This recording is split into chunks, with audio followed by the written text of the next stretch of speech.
ẹni ìjà ò bá dé bá ní pera ẹ̀ lọ́kùnrin. Tí ìjà bá dé, ọkùnrin takuntakun yóò di ọkùnrin tí ò lè gbápá tí ò lè gbẹ́sẹ̀. Gbogbo yín náà lẹ mọ̀ Don Richard, òṣèré orí ìtàgé ilẹ̀ wa.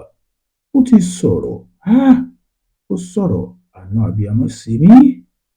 Gbogbo ẹ̀yin abiyamọ ayé, kó tó di pé a máa bẹ́tò lọ, ẹ bá tẹ subscribe button. A ò mà ní fojú sunkún ọmọ, a ò ní fàìsàn lògbà.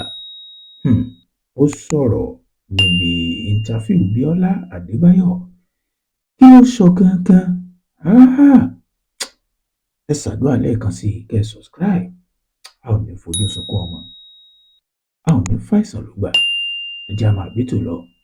Richard sọ̀rọ̀, ó nígbà tí hospital ní kó wọ́n lọ wá 40 million naira wá lẹ́yìn ìgbà tó ní kidney problem.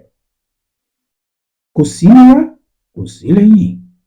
Báyìí ló ń gba ìpè kan tí wọ́n ní kó wọ́n wá direct fíìmù, ṣùgbọ́n kò sí àyà ara tóun lè fi gbé e. Ṣùgbọ́n bákan náà kò tún sí owó tóun lè fi máa jẹun.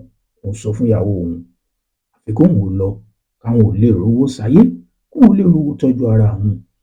Ṣùgbọ́n ohun tó yani lẹ́nu ni pé nígbà tó dé sẹ́ẹ̀tì náà, àánú abiyamọ ṣe àwọn akẹgbẹ́ rẹ̀.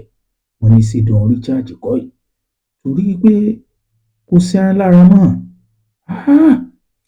Ìkan nínú àwọn olólùfẹ́ rẹ̀, Eyùn Ayọ̀ Ọláìyá, ó ní ẹ̀gbọ́n kí lẹ̀ ń wá pẹ̀lú bára yín ò ṣe yá. Ó ní ayọ̀ kò lè yọ̀, kò sówó, kò sóúnjẹ. Báyìí ni Ayọ̀ Ọláìyá ló tọwọ́ bàpò, ó fún ní ẹgbẹ̀rún náírà 100,000. Mi ò láǹfààní àti mú interview náà wá torí Bíọ́lá Adébáyọ̀, ṣùgbọ́n ẹ gbọ́ wìnrìnwìnrìn. Ẹ subscribe, ẹ share fídíò, ẹ ṣàdúrà o, a ò ní fàìsàn lògbà. Àdẹ̀bá òṣèré orí ìtàgé Eyùn Don Richard, a bá dúpẹ́. Ṣé mọ̀ pé tọ́lọ́run bá jẹ́ pé ó ti dọ́lọ́run nípè, ṣé mọ̀ pé kò sí nǹkan tá a máa sọ, a kàn mọ̀ sọ pé Don Richard ti lọ náà ni. Ṣùgbọ́n a bá dúpẹ́, a bá yọ̀, òun náà ni tó ń sẹ̀mí. Ọlọ́run ọba yóò dá ìkólọ sí òní rẹ̀, yóò dá padà. Ẹ subscribe, ẹ share fídíò.